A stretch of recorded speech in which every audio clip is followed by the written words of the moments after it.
क्या करू बाई या माणसाचा?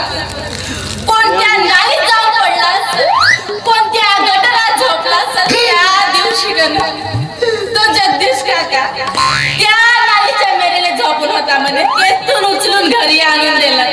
याला 4-5 कुत्रे चांगला पाणी पाजले असेल का? बरोबर या माणसाची असंच करतात माणसं, असंच राहतात का? हा संसारी माणूस आहे का बरं? पण का करू बाई, किती केला माझा नवरा. नवऱ्याची सेवा बायकोला करा लागल, बायकोची सेवा नवऱ्याला करा लागल. काही कमी जास्त झाला तर मीच करीन. त्या दिवशी घरी आणून दिलं बाई.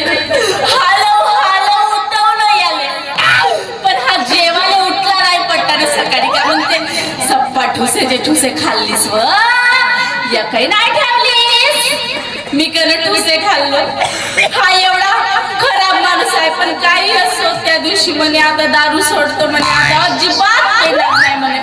हो बाई, माझा नवरा दारू सोडल ना माझे नशीबच उजडतील म्हणतो. पण हा दारू सोडायचं काही नाव घे नाही. का करू? राहू आता पोटी पडो का मरो का वाचो, मला करायचं काय? मी आपल्या घराची साफसफाई करतो, स्वयंपाक पाणी करतो, जेवतो, खातो ना झोप.